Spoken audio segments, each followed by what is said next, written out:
76, the graph of a differentiable function f is shown in the figure above. Okay? The graph of a differentiable function f is shown in the figure above. All right, which of the following is true? So, this is the graph of f, all right? A differentiable function, which means if it's differentiable, it's automatically what? Continuous. So, what I get to do here is I get to go to each point. This is the graph of f, and down here, they're mentioning everything they're talking about is f prime. Look at it. Everything they're talking about is f prime. What do you look at when you look at f prime if I give you f? Slopes. So what is the slope? What does it look like the slope is at -2? There's a little part of the slope field. Do you see it? What? Remember the slope field thing? Oh, you weren't here in the morning that day. Okay, this right here is a slope of what? That's going to be a slope of 0. This is a positive slope. Do you agree? And this one's going to be a what? Negative slope. So can I order these? Yeah, so I know that this one's going to be the smallest. F prime of 3 is going to be the smallest. Then what's going to come next? F prime of 0, and then what's going to come next? F prime of -2. So that's the order it has to be in. It's going to go F prime. So those first two are out. The one, that's easy. That was a gimme. Oh, that's a gimme. That is a gimme. Not a doubt. This is an easy 3 on the AP test. Yes. All right. This says let h of x be the antiderivative of this. H of 5 is equal to pi. What is h of 2 equal? All right, look at me and listen, please, on this. This is another gimme problem because it's calculator. All right, if you want to find the value of a function, h of 2, you need two things because we know that when we do an antiderivative, there's a plus c. We can do this in one step.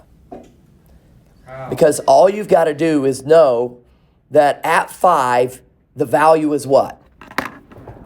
Pi. Listen to me. This is so, oh my gosh, this is awesome. You're going to love this. So you know at 5, 1, 2, 3, 4, 5, it's like at 3.14. Would you agree? Yeah. But what I want to know is where it's going to be at 2. So I need to know how much it's either going to go up or how much it's going to go what? How do you figure that out? Area under the curve, displacement. So all I got to do is take my initial point and add in the what? So it's going to be, I'm going to take my initial point, which was my start, and add in the what? How much is displaced? Area under the curve. How much it goes up or how much it goes down. This is a start plus displacement problem. So all you have to do on a start plus displacement problem is take where you're starting from, h of 5, and add in the displacement. Now, here's the deal. If you add, and you're going to get to use a calculator on this one. This is a total calculator problem. So you take the start plus displacement. Everybody say it with me. What is it? Start plus what? This is the golden. You'll use this 5 or 6 times on the exam. Okay? You will definitely use this. Take your start value and then just add in your displacement. Now, here's the key. Where are you starting from? That's where you're measuring the area from. 2? No. I want to figure out what 2 is, but where's my start value starting at? At 5. That's where my integral has to start. So I want to go from 5 to what? 2. Of this thing, x to the third plus sine x over x squared plus 2 dx. Now, this is a calculator problem. Do you need to switch the integrals and make it negative, or will the calculator handle that? The calculator will. Now, so all you got to do is take h of 5, which is pi. So take your calculator out now. Go pi. H of 5 is pi plus the area under the curve from 5 to 2. The calculator will switch it and make it negative. Don't worry. No, you're going to the home screen, bud. We're just calculating. So go pi plus math 9. If you want to switch it to 2 to 5 and make it minus, you can. Because if we are going backwards, wouldn't the area under the curve of whatever that graph is? If you're going backwards, that area is going to flip from positive to negative. All right, just type it in.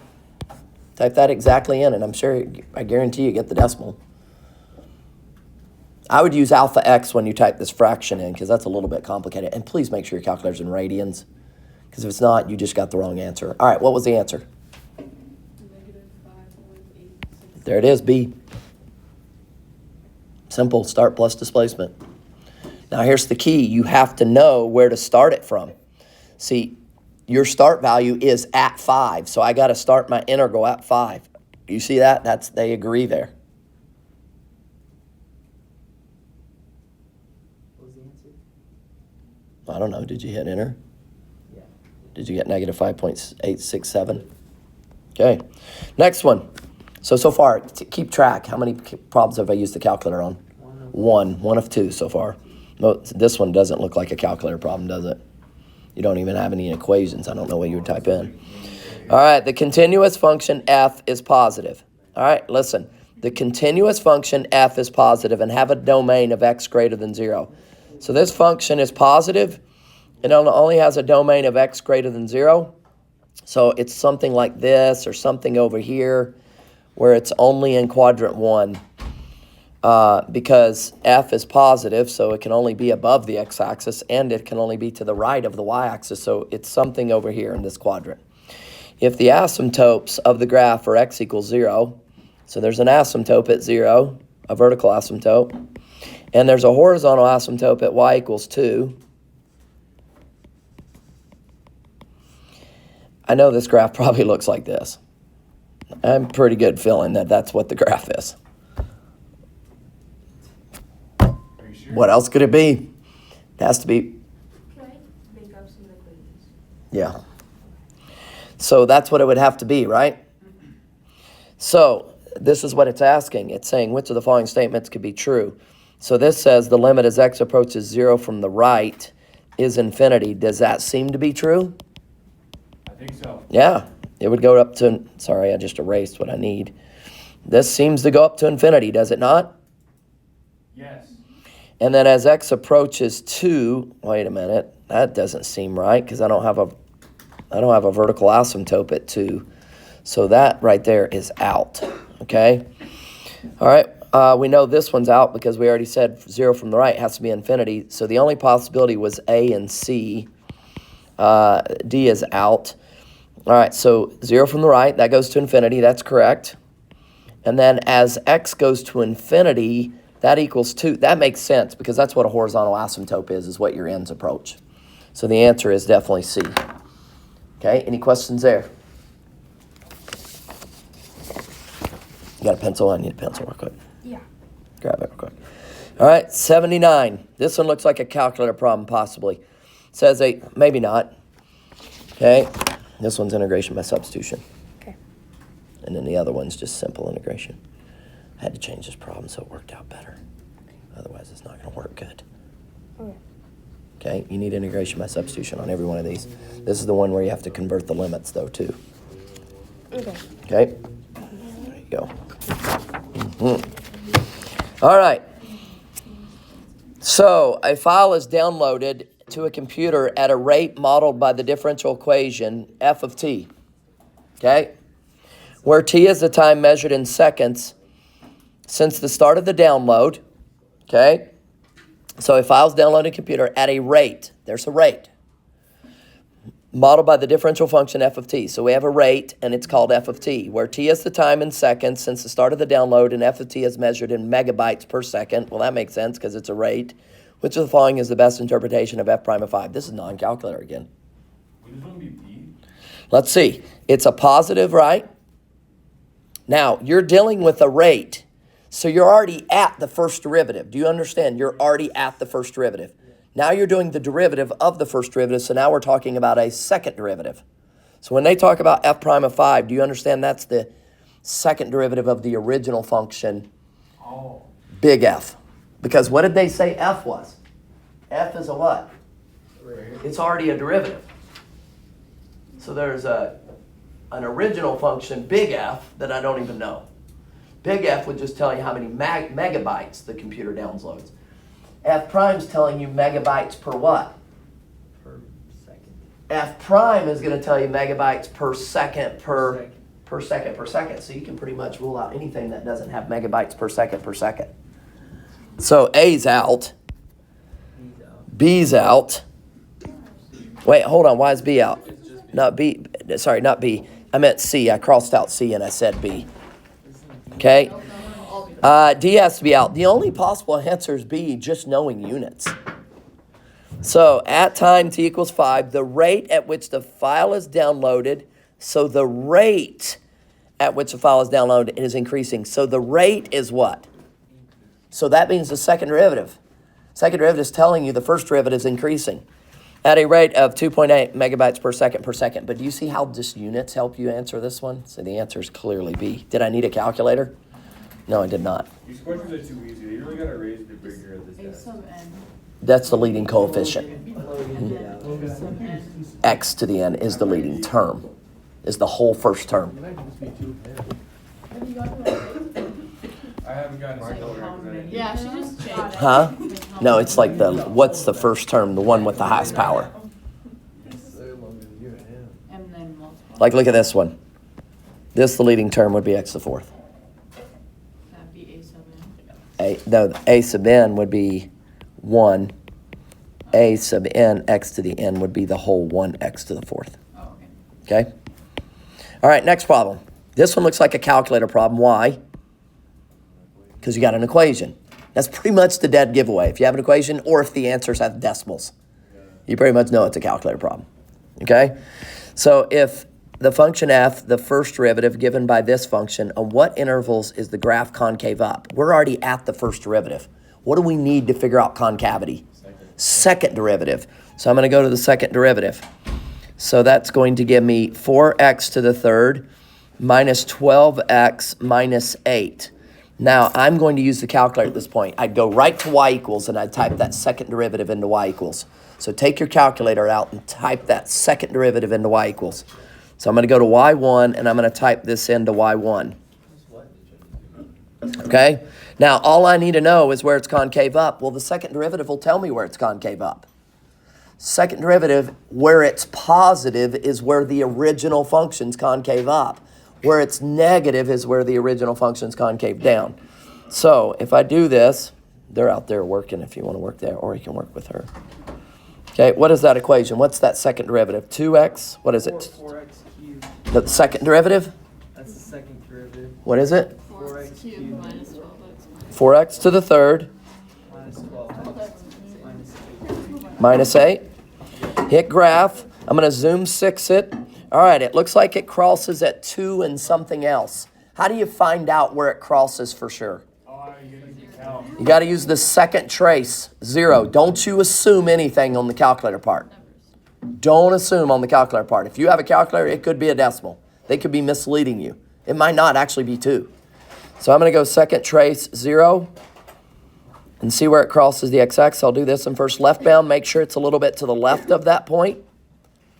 Make sure it's a little bit to the right. And then you actually have a third question, which is guess. Just hit enter. So that's -1. Negative 0.99 repeating is close enough to negative what? Could you just look at the answers and see that none of them are decimals? And then Yes, you could. But I just want to make sure. -1. And then do you know? I just want to make sure everybody knows how to use a calculator in case.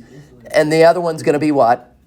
2. Now, when you use your calculator, it might give you 2.0001. It's still close enough to what? 2.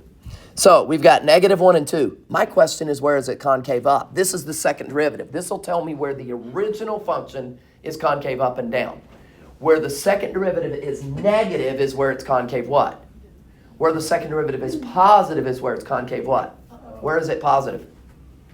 2 to infinity. So, look, where is it above the x-axis? We're looking at the second derivative. Right? You are looking at the second derivative right now. So where is it So where it's positive? positive is concave up, right, in the first derivative. Where the second derivative is positive. Yep. This is the second derivative. Yeah. Where it's positive above the x-axis is where the original function is concave up. That's what I said. You said first derivative. you're bugging me, or that's Wait. what's happening. Yes, this is the second derivative, and where it's above the x-axis Is where the concave up in the first. nope. Where it's concave up in the or- The original original. isn't. Oh, the original. Yes, the Going OG. back. 2 derivatives, yes. 2 derivatives away always tells you concavity. 1 derivative away tells you increasing, decreasing. Okay? All right, next one. All right, 81.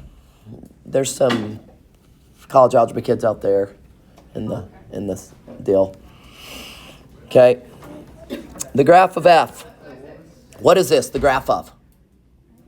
F. This is the graph of f. The graph of what? F. So the graph of f is shown above from -2 to 2, which could be a graph of the antiderivative of f. Ooh, they want you to go back one. Ah, okay. So I've got f, and they want you to go back one. So they're saying f is the derivative, and the antiderivative of f would be the, Wait, we're already at the OG? now let's read. The graph of f is shown above. Yeah. Which of the following could be a graph of the antiderivative? So we got to go back one. We got to go back up to the original. All right, now that's easy, because doesn't the first derivative, remember we did that assignment, those 8 problems where I gave you the first derivative? This is the first derivative then, right? Yes. Hold on. Isn't that the OG? It doesn't say F prime. I don't have to call it f prime It was for it to like be a big derivative. F, little F, Bjorn. It was like little f, big F. Big F is the original since I'm not using primes. Bjorn, here's how you know. You can call it whatever you want. Yeah. I got to do an antiderivative of Yeah, f. I get that. So if this is the OG, if you want to call this the OG, you got to go up even above the OG. So now you're to heaven, I guess. Okay?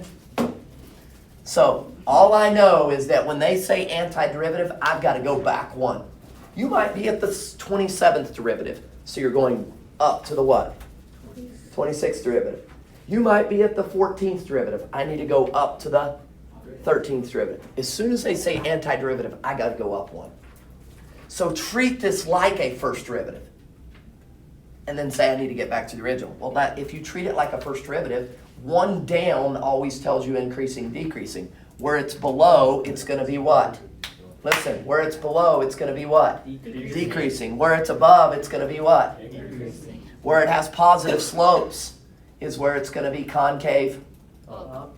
because that'd be the second derivative. Where it's concave, where it's negative slopes is where it's going to be concave. Down. Where it's positive slopes is where it's going to be concave. Up. And where it's negative slopes is where it's going to be concave. Do you see how you can get a lot of information from this? Yeah, like So first of all, let's just rule out. We know it has to go.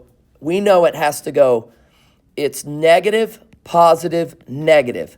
So I know it's got to go downhill, so it's not A. Just get rid of A. B looks way too complicated. C's looking kind of good. Let's see. C, it starts down, and then it goes up for a while. I got to make sure but then it goes back down. So C's out. Looks like the only possibility is going to be D. D looks cool. Morris, why doesn't it have to be Not symmetrical? always, no. Huh? Why doesn't it have to be the same, like symmetrical? Well, look, because, yeah, you're reading. I know what you're thinking. I get what, let's see. So it starts out. What does it start out? Below the x-axis. So it's got to be decreasing. Then it goes above the x-axis from here to here. So it better be going uphill from there to there. Does it look like it's going uphill from there to there? Yeah. Then it goes down. Now check the concavity. It starts out as positive slopes to -1. Is it concave up to -1? Yeah. And then it goes negative slopes. And it looks like it's concave down to 0. Do you see that? Little subtle concave down. And then from 0 to 1, it's positive slopes again. So it looks like it's concave up again. Do you see that? Very subtle. And then it's negative slopes and it's concave what? Why do they do that? Because they want to know, do you know how to interpret? make it a little bigger. All right, now you need a calculator. Here we go. A particle moves along a straight line so that its velocity is given. What are they giving you? Velocity. So think of it as a first derivative in meters per second. What is the total distance in meters traveled by the particle from 0 to 2? Get out your calculus essential sheet and look at where the total distance cheat formula is. We know total distance is the sum of the absolute value displacements, but there is a cheat formula now. It's number 73, I believe, or 70. Is it the 1 over B minus A? Nope, that's average value. Total distance. It's the definite integral from what? See, if I just do the definite integral of velocity, isn't that just displacement? Yeah. So could the displacement be 0? Yeah. Yeah. Could the displacement be what? 0, because I could go to the right, and then I could go to the what? So you could end up, but what you want to do is you don't want that. You throw the absolute values around it, and now it takes the displacement and makes it what? So now it's total distance. So all you got to do is the integral from 0 to 2. This is a 30-second problem on the AP exam. Total distance. And you get, what do you get to use now? Yeah. So you get to math 9 or 9 it. So type in math 9 of that, and there. But you need what around it? Why do you need absolute values around it? So it's not displacement, it's total what? Area. It's total distance. It's total positive area under the curve. I have no idea how to do that. Well, you better. I said it yesterday. I remember. Math num 1. You need to do both. No, just the first. Oh, you already did the other one? Okay. You have a pencil because I got to change a problem. Yeah. You want to grab it real quick? It's integration by substitution, this whole thing. On this, down here, you have to make sure you change the limits of integration. Yeah, the E in the wrong spot. There we go.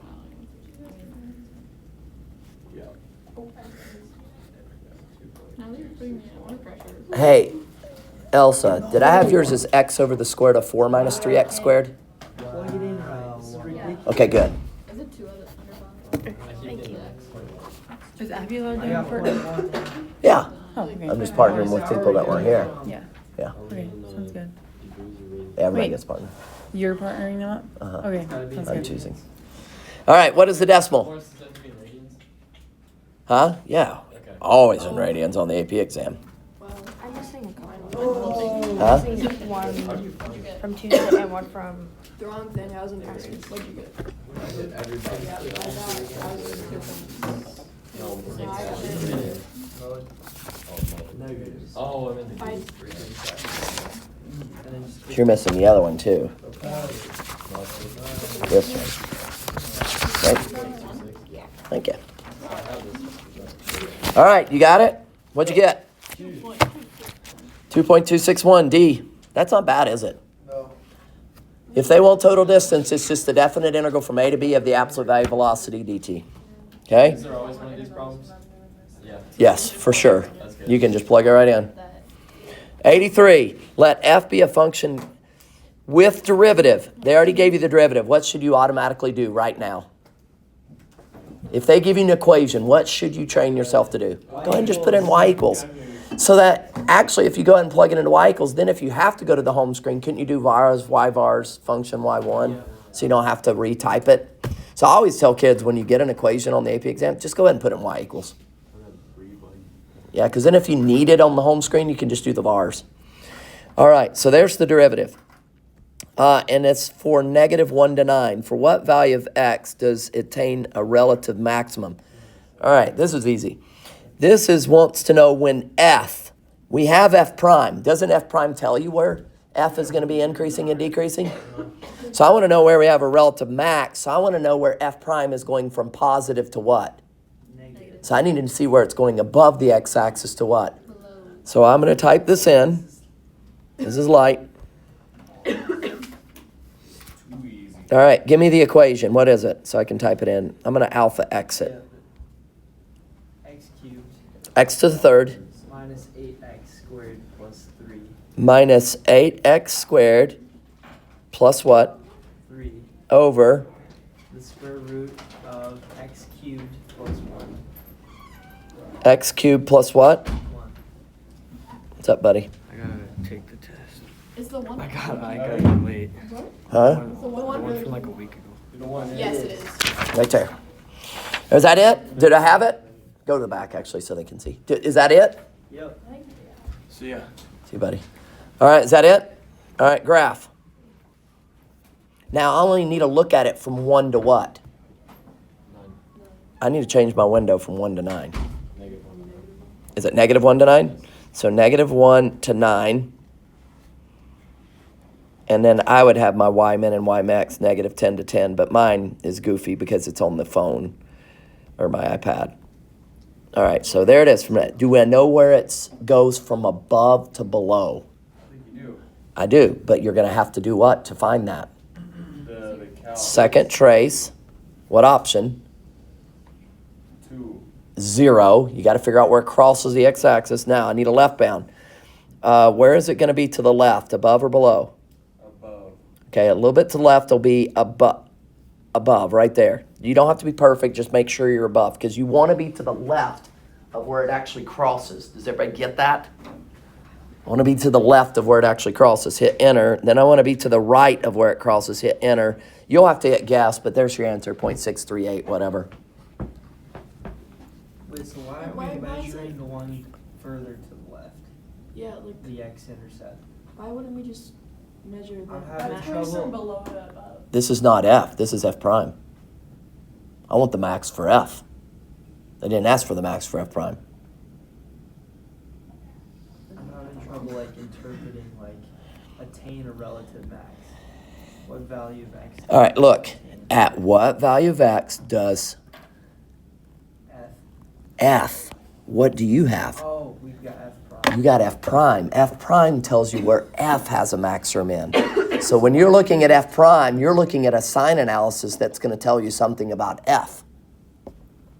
They're not just going to ask you, what's the max of F prime? Couldn't it just- That'd be, yeah, that's pre-calc.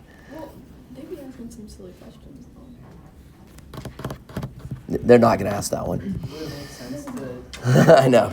You wish they would, but anyways, it's 0.638. The easiest question they give. This one's the easiest one they give. Would it make sense? Because, let me explain it again.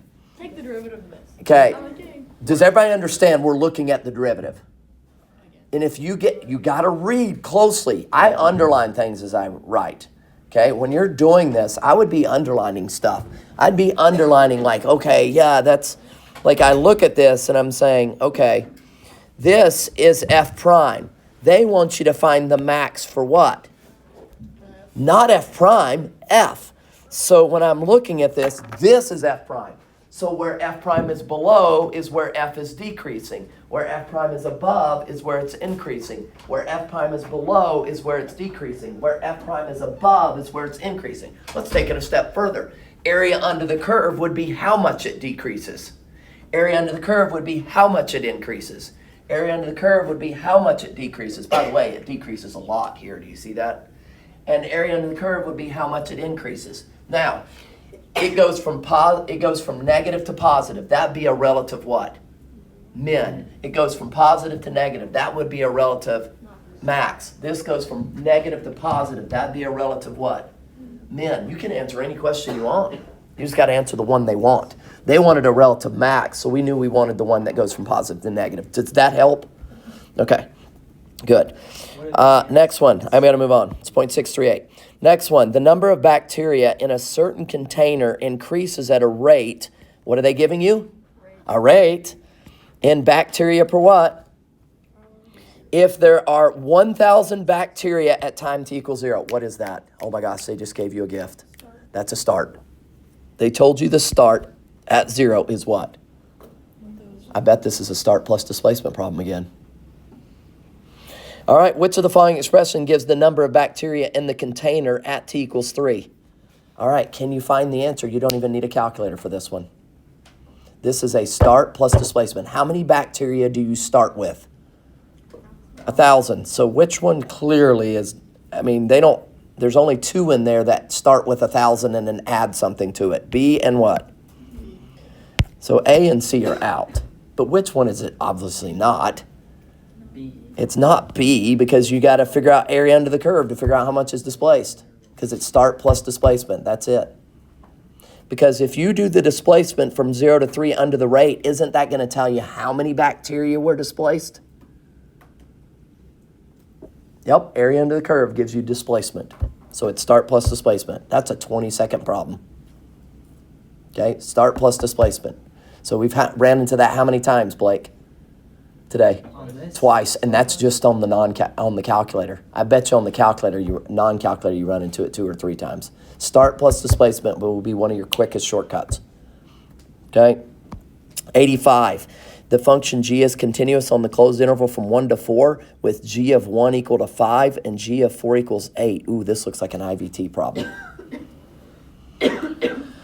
Of the following conditions, which would guarantee that there is a number C in the open interval? I thought it was an IVT problem until they did what? They say where the derivative equals what? Which theorem tells you that the derivative is going to equal to something? MVT, very good. Slope of the secant equals slope of the tangent. So all I got to do is take these 2 points and find the slope of the what? I just got to find 9th grade slope, A rock equal to I rock, and make sure this equals what? I want to make sure this equals what? 1. If it equals 1, you're golden. You're there. So, does this equal 1 if I do 9th grade slope? Yeah. It does. You get 3 over 3.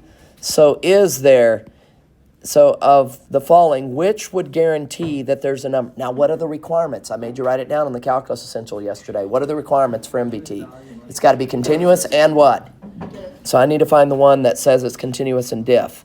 It's got to be, don't care about increasing, don't care about this, don't care about this. The answer is clearly B. It's got to be diff. Because if it's diff on the open, it's automatically, they already told you it's what? They already told you it was continuous. So I just needed to make sure it was diff on the open. There, MVT works. Isn't that cool? Last one. Twice differentiable function f, g, and h have second derivatives given above. So you got second derivative f, second derivative g, second derivative h. Which of the following functions of f, g, and h will have exactly 2 points of inflection? All right, I don't need to do sign analysis for this. I know this has potentially how many POIs? 0, 1, and -2. But which one is it not going to change signs at? 1. That's not a POI. Because Multiplicity's what? 2. So when the multiplicity is 2, what does it do in the sign analysis? It bounces, so it goes positive, positive, or negative, negative, right? Agreed? All right, look at this one. Now this is a little messy because this one has a +1 there, jerks. Why would they do that? That's such a jerk move. Okay, because what they're doing is they're taking that graph and they're shifting it what? Up 1. So you'd have to take this graph and shift it what? Up 1 and see how it's going to affect it. But, oh, you have a graphing calculator, don't you? Oh, gosh, that makes it way easy then. Okay, yes, you could totally use the graphing calculator and see which ones actually cross the x-axis. So the easiest way to do this is, Mari's right, I forgot, we have a calculator. You would graph each one of these. You would put this into y1, put this into y2, put this into y3, and you need to make sure it goes from above to what? Or below to what? Above. And see how many times it actually crosses where it goes from above to below or below to above, and count that. And you want the one where it goes exactly how many times?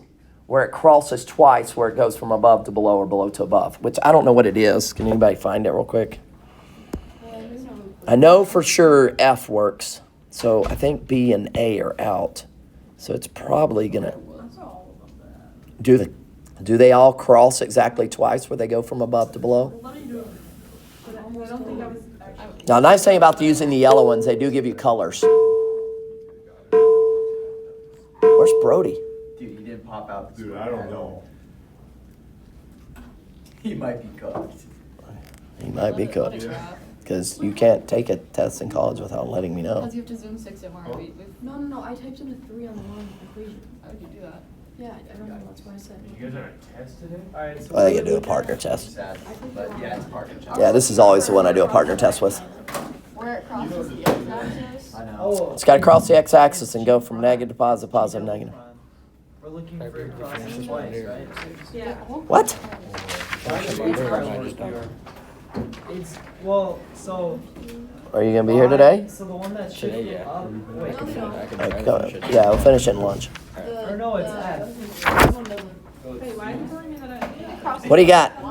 It's Got it? F. Yeah, Oh, you only had to pick 2 of the 3. 2 of the 3. So you did them all. I'll just only grade 2 of the 3. okay, and then I think there's one from like my Boston trip, and I don't know, there says there's 4 missing right now. I have to go to band, but, not sure. Back down. Make the last two up Monday. And this is the Okay. x-axis and Okay. I finished this after help. Yeah, Yeah, that'll work. Wait, Morris, what's in the It's all Well, you gotta, does it all go through and come up? So one, yeah, so they're all, it's all of them. The answer's D. Sweet.